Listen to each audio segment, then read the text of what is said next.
एक पैगाम पूरे उस मीडिया को भी देना चाहते हैं। अगर ताहिर हुसैन और शिफाउर रहमान आपकी नजर के अंदर अगर दंगाई है तो एक बात सुन लीजिए, जिस पार्लियामेंट के अंदर इम्तियाज जलील को असदुद्दीन अवैसी साहब के बाजू बैठने का शर्फ हासिल हुआ था, उसी पार्लियामेंट के अंदर हमने दहशतगर्दों को भी बैठे हुए देखा है। आज अल्हम्दुलिल्लाह इतनी हिम्मत रखते हैं कि दिल्ली की सरजमीन के ऊपर आकर हम ये नारा दे सकते हैं जो कोई और नहीं दे सकता, तेरा मेरा रिश्ता क्या, ला इलाहा इल्लल्लाह, तेरा मेरा रिश्ता क्या, ला इलाहा इल्लल्लाह। मैं लाल टोपी वाले से ये कहना चाह रहा हूं, अगर नहीं सुनना है तो आप यहां से जा सकते हैं। वो हरे शर्ट वाले को निकाल के बाहर फेंकिए, बाहर फेंकिए वो हरे शर्ट वाले को। अगर नाचना है तो सड़क के ऊपर जाकर नचनिया बन के नाचो, यहां पर सुनने के लिए आए हैं तो सुनो कान खोलकर। कौन आया, कौन आया, शेर आया, शेर आया, अरे कौन आया, कौन आया, शेर आया, शेर आया, कौन आया, कौन आया, शेर आया, शेर आया। कि आज हिंदुस्तान की पूरी नजरें हमारी दो इन सीटों के ऊपर लगी हुई है।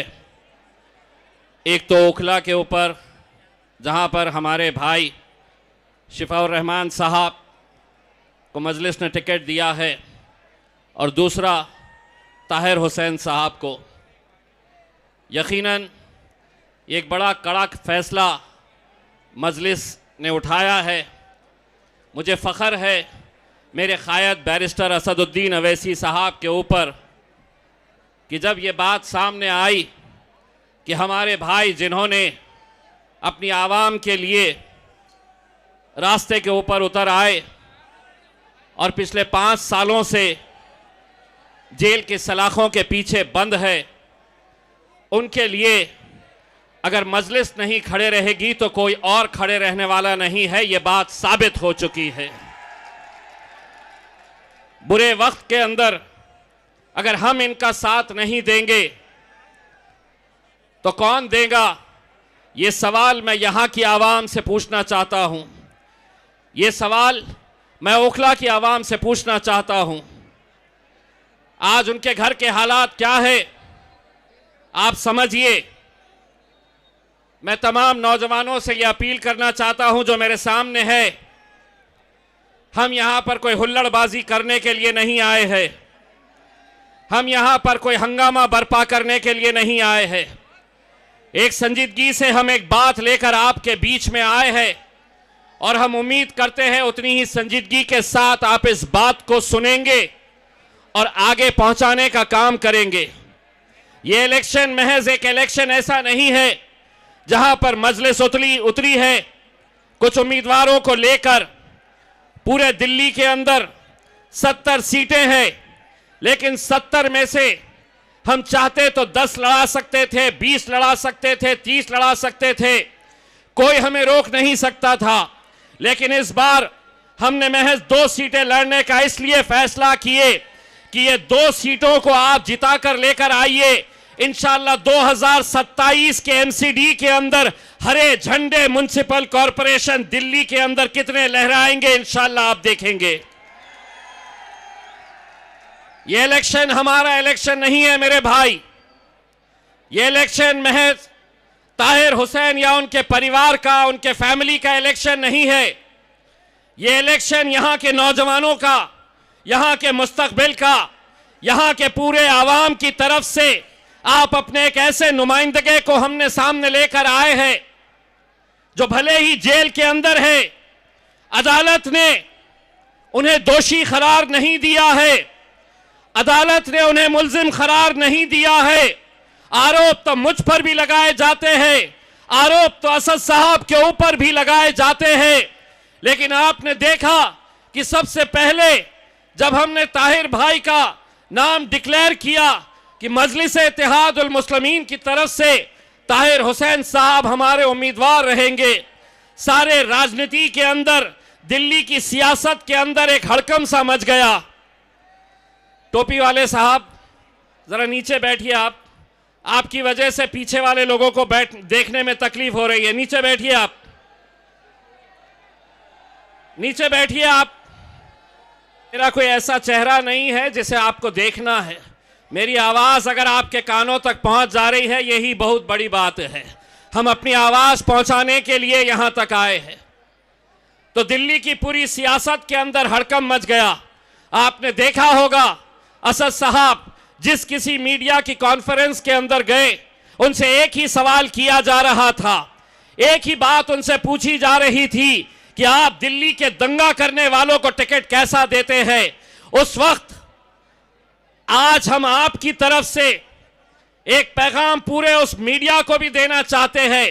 अगर ताहिर हुसैन और शिफाउर रहमान आपकी नजर के अंदर अगर दंगाई है, तो एक बात सुन लीजिए, जिस पार्लियामेंट के अंदर इम्तियाज जलील को असदुद्दीन अवैसी साहब के बाजू बैठने का शर्फ हासिल हुआ था, उसी पार्लियामेंट के अंदर हमने दहशतगर्दों को भी बैठे हुए देखा है। साध्वी प्रज्ञा सिंह कौन है? अगर वो वहां पर जाकर बैठ सकती है, इतना बड़ा उसके ऊपर आरोप चार्जशीट के अंदर, लेकिन उसके बावजूद भी अगर वो हिंदुस्तान की सबसे अजीम, सबसे बड़ी, जिसे हम टेंपल ऑफ डेमोक्रेसी कहते हैं, अगर उस पार्लियामेंट के अंदर अगर वो बैठ सकती है, तो इंशाअल्लाह वो दिन भी आएगा कि जब ताहिर हुसैन दिल्ली के विधानसभा के अंदर जाकर बैठेगा मेरे भाई, अगर आप लोगों का साथ रहा तो। लेकिन नहीं, हम यहां पर इकट्ठा हो गए, भीड़ आएगी, असद साहब को सुनेंगे, तालियां बजाएंगे, अपने घर चले जाएंगे, फिर कोई एक जलसा सजेगा और यही आपको बताया जाएगा कि नहीं, यहां पर अगर वोटों का बंटवारा अगर हो गया तो फलां पार्टी जीत कर आ जाएगी। आपको इस बार यह तय करना है, जलसे कितने भी हो, किसी भी पार्टी के जलसे क्यों ना हो, आपको यह बात तय करनी है कि मैं सुनूंगा सबकी, लेकिन इस बार अपने दिल की मानूंगा, और मेरा दिल कहता है कि इस बार मैं सिर्फ पतंग उड़ाऊंगा इंशाअल्लाह। मैं इस बार ताहिर हुसैन के साथ खड़े रहूंगा। वरना मैं आपसे यह सवाल कर रहा हूं, मैं आपसे यह पूछना चाहता हूं, अगर आज हम ताहिर हुसैन के लिए अगर नहीं खड़े रहेंगे मेरे भाई, तो कल तुम्हारे लिए कौन खड़े रहने वाला है? कौन तुम्हारी लड़ाई लड़ने वाला है? हम इस मुल्क से मोहब्बत करते हैं, हम इस जमहूरियत से मोहब्बत करते हैं, हम कहीं पर भी कोई ऐसा मैसेज नहीं देना चाह रहे हैं, लेकिन हम एक सवाल पूछना चाह रहे हैं। अगर अरविंद केजरीवाल को बेल हो सकती है, अगर जितने दूसरे हैं उन सभी की जमानत के ऊपर सुनवाई हो सकती है, तो ताहिर और शिफा का ऐसा क्या कसूर है? अदालतों की इज्जत करते हैं और इंशाअल्लाह करते रहेंगे, लेकिन इंसाफ सबके लिए बराबर है, कानून सबके लिए बराबर है। इस मुल्क के अंदर मेरे लिए अलग कानून है और नरेंद्र मोदी के लिए अलग कानून है, ऐसा हो नहीं सकता है। जो कानून अमित शाह के लिए है, वही कानून इम्तियाज जलील के लिए है, वही कानून ताहिर हुसैन के लिए है, वही कानून शिफाउर रहमान के लिए है। लेकिन मेरे भाई, आज कहीं ना कहीं एक ऐसी सोच पनप रही है कि नहीं, अगर मुल्जिम आप लोगों में से है, हम लोगों में से है, आज हिंदुस्तान की जेलों के अंदर चले जाइए, आप देखिए कि वहां पर सबसे ज्यादा तादाद किसकी है। हम कतई किसी गुनहगार का साथ नहीं देंगे, लेकिन महज इल्जाम लगाकर अगर सालों साल किसी इंसान की जिंदगी सलाखों के पीछे अगर आप डाल देंगे, तो मैं सोचता हूं ताहिर हुसैन का नौजवान लड़का अपने बाप को गले लगाने के लिए कैसा तड़प रहा होगा, उसके घर वाले, उनकी बेटी, उनकी बीवी आज किस हालत में होगी, आप सोचिए। दोस्तों, मैं लाल टोपी वाले से यह कहना चाह रहा हूं, अगर नहीं सुनना है तो आप यहां से जा सकते हैं। वो हरे शर्ट वाले को निकाल के बाहर फेंकिए, बाहर फेंकिए वो हरे शर्ट वाले को। कोई नचनियों का प्रोग्राम नहीं हो रहा है यहां पे जिस तरीके से तुम नाच रहे हो। अगर नहीं सुनना है तो यहां से बाहर हो जाइए। हो सकता है कि कुछ किराए के टट्टू तुम्हारे अंदर भी यहां पर लाकर भेजे गए हैं कि इन जलसों को खराब करना। अगर संजीदगी से नहीं सुन सकते हैं तो अपने घर में जाइए, क्योंकि चंद लौंडों की वजह से, चंद ऐसे बदतमीज लड़कों की वजह से हम इतने बड़े हमारे मिशन को हम नाकामयाब नहीं होने देंगे। अगर नाचना है तो सड़क के ऊपर जाकर नचनिया बन के नाचो। यहां पर सुनने के लिए आए हैं तो सुनो कान खोलकर। हम तुम्हारे लिए सौों से किलोमीटर दूर दिन भर अगर हम तड़प रहे हैं, अगर हम मेहनत कर रहे हैं, तो कोई हमारा यहां पर वजूद नहीं तैयार होगा। यहां पर आपकी सियासत, आपका नेता तैयार करने के लिए हम आए हैं। हम चाहते हैं कि हमारी क़यादत यहां पर आप लोग संभाले, आप लोग इसे मजबूत करें, ताकत बख्शे। मेरे भाई, मैं आप लोगों से अदबन सिर्फ यही गुजारिश करने के लिए आया हूं। अगर हम इस बार अगर हम नाकामयाब हो गए तो हम पूरा हिंदुस्तान आज टुकटुकी लगाए यहां के इस कॉन्स्टिट्यूएंसी के ऊपर नजर लगाए हुए हैं कि क्या करती है ये आवाम। कल ऐसा ना हो कि मुझसे पूछे लोग कि आप मुस्तफाबाद गए थे और मुझे ये बोलने पर मजबूर होना पड़े कि मैंने इंसानों को तो देखा है वहां पर, लेकिन शायद उनका ज़मीर मर चुका है। ये बोलने पर हमें मजबूर मत करिए।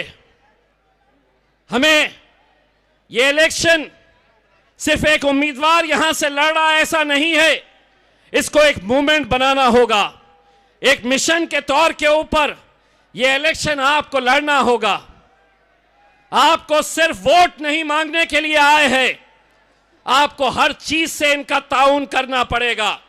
मैं मुस्तफाबाद के तमाम उन गयूर मुसलमानों से यह हाथ जोड़कर अपील कर रहा हूं, इलेक्शन महज वोटों से जीते जाते हैं ऐसा नहीं है।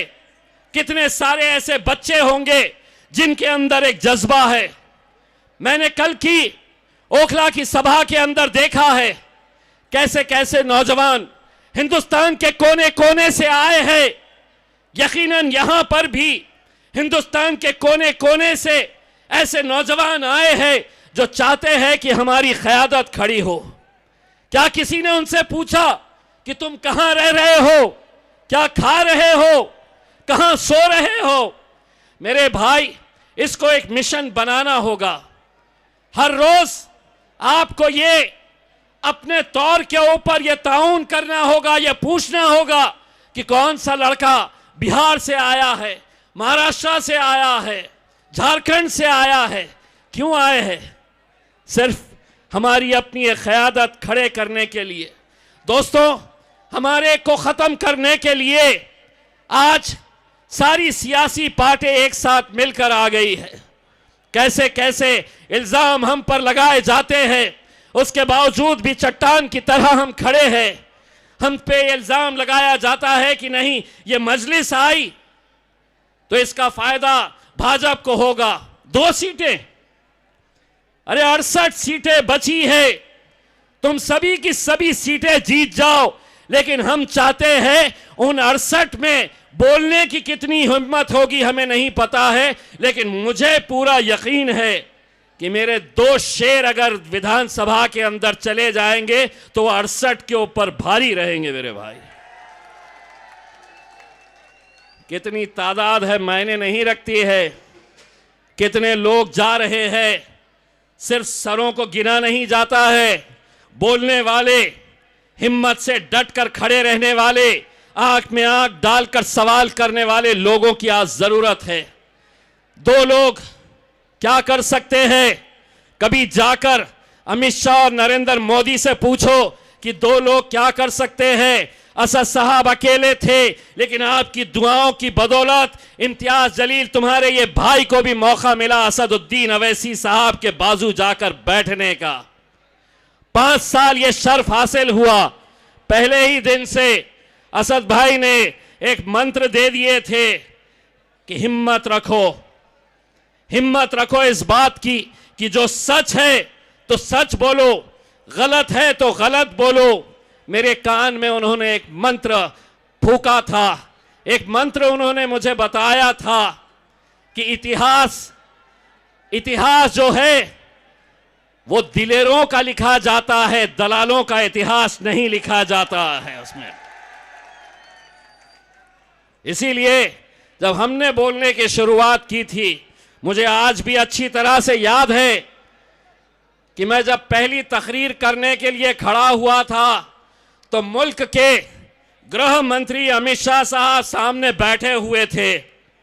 जब मैंने बोलना शुरू किया तो उन्होंने बाजू वाले एमपी से पूछ रहे थे कि ये कौन आ गया। तो हो सकता है उन्होंने बोले होंगे कि साहब पहले अपन एक शेरवानी से परेशान थे, अब ये दूसरा भी आ गया है, ये भी बहुत बोलता है करके। मेरे भाई, अगर आज मैं आप लोगों से ये हाथ जोड़कर अपील करने के लिए आया हूं, मैं दिल्ली की जिम्मेदारी उठाता हूं। जब हमने ताहिर भाई को इलेक्शन लड़ाने का फैसला किया तो हमें मालूम था कि ये इलेक्शन पैसा यहां पर कितना मायने रखता है। भाजपा के पास तो हराम की दौलत की कमी नहीं है। आम आदमी पार्टी ने भी मोहल्ले मोहल्ले के अंदर शराब की दुकानें खोलकर, शराब के ठेले लगाकर बहुत बेईमानी का पैसा कमाया है। हमारे पास क्या है कि जिसकी ताकत पे, जिसके बलबूते के ऊपर हम ये इलेक्शन लड़ रहे हैं, तो मेरी ताकत क्या है मेरे भाई? मेरी ताकत एक वो है और मेरी ताकत ये है। हम आपके भरोसे के ऊपर यहां पर आए हैं। हम अच्छी तरह से जानते हैं। एक बात वो तमाम सियासी पार्टियों को मैं अच्छी तरीके से बताना चाहता हूं कि तुम्हारे पास सब कुछ है, दौलत है, पैसा है, पूरी मशीनरी तुम्हारे पास है, सारी ताकत तुम लगा सकते हो, पुलिस का इस्तेमाल कर सकते हो, प्रशासन का इस्तेमाल कर सकते हो, लेकिन एक बात अच्छी तरह से समझ लो, ताकतें तुम्हारी है पर खुदा हमारा है। और उसी खुदा का नाम लेकर मेरे भाई, आज मैं ताहिर भाई की कैफियत जेल के अंदर कैसी है मैं सोच सकता हूं, समझ सकता हूं। हम अदालतों का सम्मान करते हैं, लेकिन क्या इस मुल्क के अंदर ऐसे कितने जेल में बंद कैदियों ने इलेक्शन नहीं लड़ा? क्या उन्हें जमानत नहीं मिली? क्या वजह है कि ताहिर हुसैन साहब को आप जेल में रखना चाहते हैं? दोस्तों, आप हाथ जोड़कर, हाथ उठाकर अल्लाह की बारगाह में यह दुआ करिएगा कि एक बार वो शेर को बाहर निकलने दीजिए इलेक्शन से पहले। फिर देखिए मुस्तफाबाद के फिजा के अंदर आपको कैसा बदला हुआ माहौल नजर आएगा। उसमें निकलने दीजिए उन्हें। वो आपके लिए अंदर गए हैं। कोई जेब काट कर, किसी की जमीन हड़प कर, किसी का पैसा डुबाकर वो अंदर नहीं गए हैं। वो आपके लिए गए हैं। और अगर आज आप उनके लिए नहीं खड़े रहेंगे तो कल शायद कोई नहीं खड़े रहेगा मेरे भाई, कोई नहीं खड़े रहेगा। यह आप लोगों की जिम्मेदारी है कि इस इलेक्शन को कामयाब करिए। इस इलेक्शन के अंदर वो तमाम सियासी पार्टियों को एक जवाब दीजिए कि 68 सीट जो बची हुई है, 68 सीटें, उनके ऊपर जिसको आपको वोट देना है दीजिए, लेकिन एक पैगाम दीजिएगा कि ये इलेक्शन मैं सिर्फ किसी एक एमएलए को जिताने के लिए नहीं लड़ रहा हूं, मैं हिंदुस्तान के मुसलमानों को मजबूत करने के लिए, उन्हें ताकत बख्शने के लिए और एक पैगाम देने के लिए कि अगर तुम जेल में होंगे तो क्या होगा, तुम जेल के बाहर निकलेंगे तो इंशाल्लाह ये आवाम उन्हें एमएलए की हैसियत से बाहर निकालेगी। ये कर सकते हैं मेरे भाई, ये कर सकते हैं अगर आप लोग पूरी जिम्मेदारी के साथ ये इलेक्शन अपने हाथ में ले। जरूरी नहीं है ये इलेक्शन उनके फैमिली मेंबर्स, उनका बेटा शादाब घर घर जाए, उनके फैमिली मेंबर्स घर के ऊपर जाए।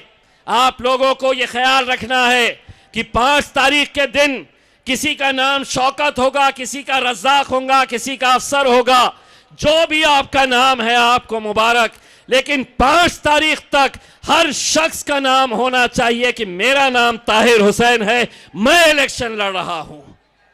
यह आप लोगों को तय करना है कि आपको यह इलेक्शन अपने हाथ में लेना है। आपको जो बन सकता है आपको वो करना है, तब जाकर हम अपनी क़यादत खड़े करेंगे। दोस्तों, हमें ख़त्म करने के लिए, हमें कमज़ोर करने के लिए कैसी कैसी साजिशें रची जाती है। आप इस बात का गवाह होंगे कि जब हमारे नबी करीम सल्लल्लाहु अलैहि वसल्लम के खिलाफ किसी ने गुस्ताखी की तो महाराष्ट्र के तमाम मुसलमान लीडर्स खामोश थे, लेकिन मैंने कहा कि ठोकर मारता हूं ऐसी सियासत को कि मेरे आका के ऊपर जब बात आएगी तो चलो निकलो सड़कों के ऊपर। और कैसा काफिला निकला आपने देखे हैं हिंदुस्तान की तारीख के अंदर। मुझसे हुकूमत ने, शिवसेना की, भाजपा की हुकूमत ने पुलिस के जरिए एक पैगाम पहुंचाया और उन्होंने कहा कि हम तुम्हें मुंबई तक आने नहीं देंगे। हमसे कहा गया कि तुम्हें कुछ किलोमीटर के बाद ही रोक दिया जाएगा। मैंने उनको एक जवाब दिया कि तेरी ताकत का अंदाजा मुझे है कि तू कितनी ताकत लगा सकता है। अरे लेकिन जिसके नाम के ऊपर हम निकल रहे हैं, मेरे आका मोहम्मद रसूल सल्लल्लाहु अलैहि वसल्लम, उसकी ताकत का तुझे अंदाजा नहीं है। और अल्हम्दुलिल्लाह मुझसे कहा गया ना निकलो, मैंने कहा हिम्मत है तो रोक के बता। हिंदुस्तान की तारीख के अंदर 42 किलोमीटर तक का काफिला, कितने सारे पुलिस के बड़े अधिकारी मुंबई में पहुंचने के बाद मुझसे कहने लगे, कोई कहता था कि मेरी 30 साल की सर्विस के अंदर मैंने इतना बड़ा जुलूस नहीं देखा, इतनी बड़ी रैली नहीं देखी। ये मैंने नहीं किया, मैंने सिर्फ आवाज लगाया कि ऐसी सियासत, ऐसी राजनीति, ऐसे डर को हम ठोकर मारते हैं। अगर हमारे आका के नाम के ऊपर अगर इम्तियाज जलील की जान भी चली जाए तो मैं अपने आप को फख्र महसूस करूंगा। अल्हम्दुलिल्लाह निकले, सिर्फ एक आवाज लगाई और आवाज सिर्फ यही थी कि तेरा मेरा रिश्ता क्या, ला इलाहा इल्लल्लाह, तेरा मेरा रिश्ता क्या। ला इलाहा इल्लल्लाह। क्यों पीछे वालों का नहीं है क्या? जो कुर्सी पे बैठे हुए हैं, आपका हमारा उनका रिश्ता नहीं है क्या?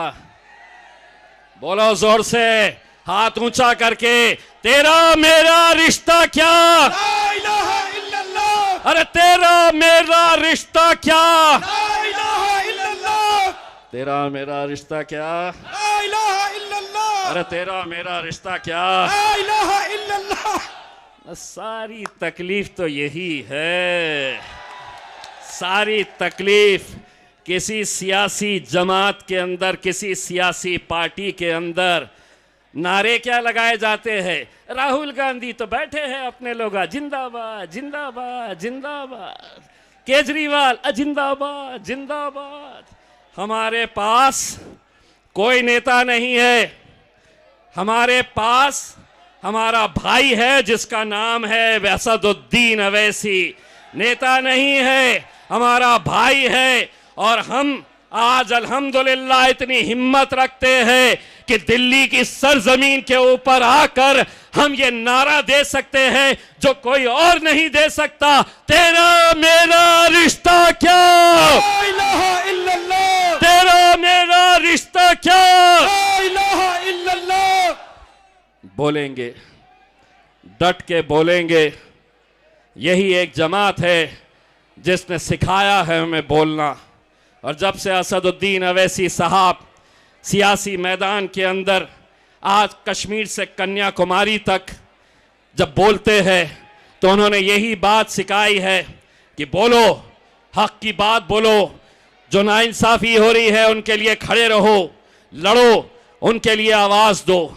मैं आप लोगों से मेरे भाई, मैं हाथ जोड़कर एक भाई एक बेटे की हैसियत से मैं आप लोगों से अपील करने के लिए आया हूं। इस बार हमारा सर शर्मिंदगी से झुकने मत देना। बहुत हिम्मत करके हमने ये फैसले लिए हैं। बहुत इल्ज़ाम हम पे ऊपर लगाए जाएंगे, बहुत बातें हमसे कही जाएगी। ये इलेक्शन मेरे भाई, ये इलेक्शन महर ताहिर हुसैन का नहीं है, शादाब का नहीं है, उनकी बेटी का नहीं है। आप तसव्वुर करिए मेरे भाई, कैसे 5-5 साल बिना किसी जुर्म के साबित हुए जेलों के अंदर बंद है। आज कम से कम अगर ये जीत कर आ जाते हैं तो अगली बार जब ऐसा कोई मामला आएगा तो पुलिस खुद कहेगी, सरकार खुद कहेगी, अमित शाह, नरेंद्र मोदी खुद कहेंगे कि इनको बाहर करो, इनको जेलों में मत डालो। अगर जेल में डाले तो ये एमएलए बनकर बाहर निकलते हैं। समझो, समझो।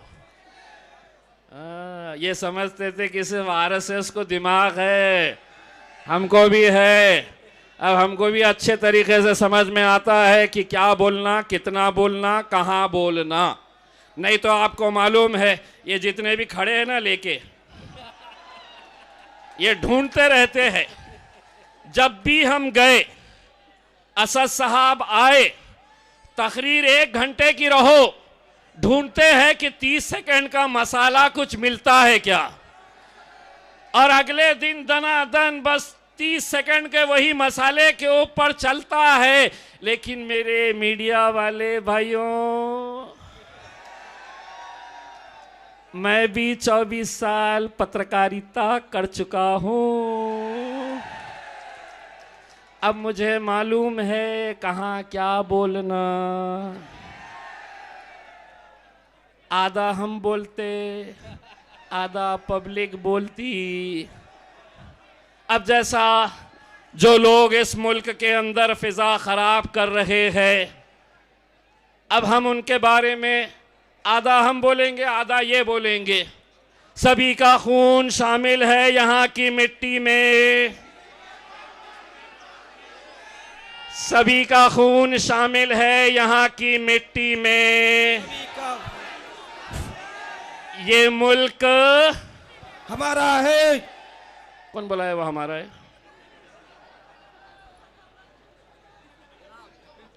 ये मुल्क तुम्हारे, ये मुल्क तुम्हारे, ये मुल्क तुम्हारे बाप का नहीं है। बाप की जागीर नहीं है, बाप की जागीर। अब ये केस मेरे पे बना सकते क्या? नहीं बना सकते। आधा अपुण बोले, आधा ये बोले, तो इनके हाथ में क्या लगा? इसको क्या बोलते? बाबा जी का लो, ना केस ना कुछ। हमको समझ में आ गया। अब हम इशारों में भी बात कर लेते हैं तो लोग समझ जाते हैं। हम अगर खामोश खड़े खड़े ऐसा यूं भी देख लिया तो लोगों को मालूम पड़ जाता है कि अब ये पतंग के ऊपर मोहर लगाना है करके। थोड़ी सी जमीन हिलती हुई नजर आ रही है।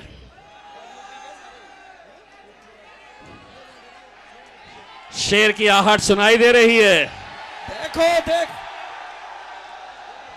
देखो देखो कौन आया, देखो कौन आया। MIM party, MIM party. हमारी दिक्कत यह है कि जब भी असद साहब आके जलसा लेके चले जाते हैं तो आम आदमी पार्टी और कांग्रेस के अंदर जो मुसलमान लीडर है ना, वो अपने कैंडिडेट को बोलते नहीं भाई अभी बहुत ज़्यादा खर्चा करना पड़ेगा, बहुत पब्लिक आ गई थी करके। ये अलग अलग अपनी जेबें भरते रहते हैं उसके अंदर। उनको क्या मालूम है कि हमारे कैंडिडेट के लिए हमारी आवाम आवाम उठा दिए। शेर आया, शेर आया, कौन आया, कौन आया, शेर आया, कौन आया, कौन आया, शेर आया, शेर आया, अरे कौन आया, कौन आया, शेर आया, शेर आया, कौन आया, कौन आया, शेर आया, शेर आया। गाड़ी आ गई, वो भी आ रहे हैं, जमीन शेर हिल आया, रही शेर है। और इंशाल्लाह वो जैसे ही आएंगे, क्योंकि 9:20 हो चुके हैं, हम असद साहब को ज़्यादा वक्त देना चाह रहे हैं। मैं ज़्यादा वक्त ना लेते हुए, देखो देखो कौन आया, शेर आया, शेर आया, देखो देखो कौन आया, शेर आया, शेर आ गया। जिंदाबाद। कौन आया, कौन आया, शेर आया, शेर आया, कौन आया, कौन आया, शेर आया, शेर आया। बहुत बहुत शुक्रिया। आखिर अल्हम्दुलिल्लाह। MIM party